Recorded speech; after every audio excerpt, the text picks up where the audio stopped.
പ്രേക്ഷകരെ അനന്ത കലോത്സവം തുടരുകയാണ് എന്നുള്ളതാണ്. അപ്പോൾ വിവിധ വേദികളിൽ മത്സരങ്ങൾ പുരോഗമിച്ചുകൊണ്ടിരിക്കണം. മത്സരങ്ങൾ ഏതൊക്കെയാണ് നമുക്ക് വളരെ പെട്ടെന്ന് നോക്കാം. ഇന്ന് രാവിലെ ഒന്നാമത്തെ വേദിയിൽ, അത് ഞങ്ങൾ നിൽക്കുന്ന നമ്മുടെ ഈ പവലിയനുള്ളതിന്റെ തൊട്ടടുത്തുള്ള MT നിള വേദിയിൽ ആദ്യം ഉണ്ടായിരുന്നത് കുച്ചിപ്പുടി ഹയർ സെക്കൻഡറി വിഭാഗം പെൺകുട്ടികളുടെ മത്സരമായിരുന്നു. തുടർന്ന് ഇപ്പോൾ തിരുവാതിരകളി പുരോഗമിക്കുകയാണ്. നാടോടി നൃത്തം, കോൽക്കളി, ദഫ്മുട്ട്, ഭരതനാട്യം, ചവിട്ട് നാടകം, Kerala Natanam, Parichamuttu, mimicry, വൃന്ദവാദ്യം, mono act, വട്ടപ്പാട്ട്, തുള്ളൽ, കഥകളി, സിംഗിൾ, ശാസ്ത്രീയ സംഗീതം, മദ്ദളം, ചെണ്ടമേളം, അങ്ങനെ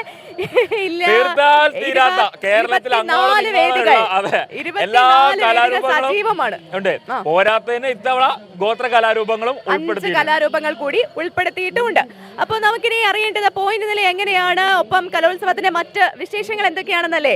MJ പ്രതീഷ് ഒന്നാമത്തെ വേദിയിൽ നിന്ന് ചേരുകയാണ്. പ്രതീഷ്, ഗുഡ് ഈവനിങ് എന്ന് പറയാല്ലേ. Good evening. പെട്ടെന്ന് മോഹിനിയാട്ട വേദി അല്ല, ക്ഷമിക്കണം, തിരുവാതിരക്കളി വേദിയിൽ എന്തൊക്കെയാണ് വിശേഷങ്ങൾ, അതിനോടൊപ്പം തന്നെ ഞങ്ങൾക്ക് അറിയേണ്ടത് ഇപ്പം ഏത് ജില്ലയാണ് മുന്നിട്ട് നിൽക്കുന്നത് എന്നുള്ളതാണ്. ആരൊക്കെ തമ്മിലാണ് ഇപ്പോൾ ഇഞ്ചോടിഞ്ച് പോരാട്ടം? Pravitha, Shahada, good evening. ഈ കണ്ണൂരിന്റെ ആധിപത്യം ഈ കലോത്സവത്തിൽ ഇപ്പോഴും തുടരുന്നു എന്നതാണ് ഈ മണിക്കൂറിൽ പറയാൻ കഴിയുന്ന കാര്യം.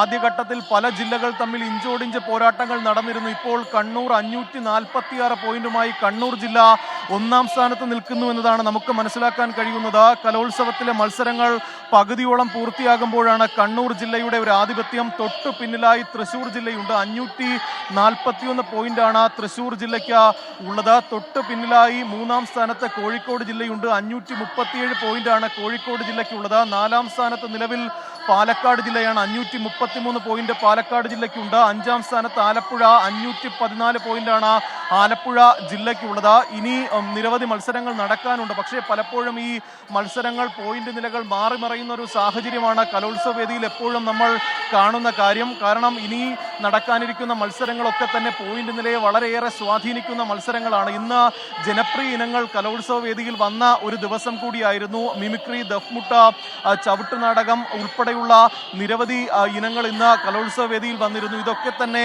പോയിന്റ് നിലയെ വളരെയേറെ നിർണ്ണയിക്കുന്ന ഘടകങ്ങളാണ്. ഞാനിപ്പോൾ നിൽക്കുന്നത് പ്രധാന വേദിയായ നിളയിലാണ്. നിളയിൽ ഇപ്പോൾ തിരുവാതിര മത്സരം പുരോഗമിക്കുകയാണ്. മറ്റു വേദികളിലുമൊക്കെ തന്നെ വലിയ തരത്തിലൊരു പോരാട്ടം, സ്വർണ്ണക്കപ്പിനായുള്ള പോരാട്ടം ഓരോ വേദികളിലും പുരോഗമിക്കുന്നു. ഏറ്റവും പ്രധാനം ഈ ജില്ലകൾ തമ്മിലുള്ള മത്സരങ്ങളാണ് എന്ന് പറയാതെ വയ്യ. ഇനി ഈ സ്കൂളുകളുടെ ഒരു പോയിന്റ് നില എടുത്താൽ നമുക്ക് ഇപ്പോൾ മുന്നിലുള്ളത് ഈ BSS ഗുരുകുലം ഹയർ സെക്കൻഡറി സ്കൂളാണ്. പാലക്കാട് ജില്ലയിലെ ഒരു ആധിപത്യം സ്കൂളുകളുടെ കാര്യത്തിൽ നമുക്ക് ഈ കലോത്സവത്തിൽ കാണാൻ കഴിയുന്നുണ്ട്. തൊട്ട് പിന്നിലായി കാർമൽ ഹയർ സെക്കൻഡറി സ്കൂൾ വഴുതക്കാടാണ് 2ാം സ്ഥാനത്ത് ഉള്ളത്. പത്തനംതിട്ടയും കണ്ണൂരും ആലപ്പുഴയുമാണ് തൊട്ട് പിന്നിലായി ഓരോ സ്കൂളുകളും ഉള്ളത്. എന്തായാലും വലിയൊരു ആവേശം കലോത്സവ നഗരിയിലുണ്ട്. കാരണം ഈ കഴിഞ്ഞ ദിവസങ്ങളിൽ ഈ ഒരു ഇന്നലെ ഞായറാഴ്ചയായിരുന്നു. ഇന്നലെ ഞായറാഴ്ചയുടെ ഒരു ഓളം നമുക്ക് പ്രധാന വേദിയിലും മറ്റ് ഇടങ്ങളിലും വിശദമായ വിവരങ്ങൾ നൽകിയത്. ഇപ്പോൾ കുച്ചിപ്പുടി മത്സരത്തിന്റെ ദൃശ്യങ്ങളാണ് പ്രേക്ഷകർ കണ്ടത്. കോൽക്കളി മത്സരം മറ്റൊരു വേദിയിൽ പുരോഗമിക്കും.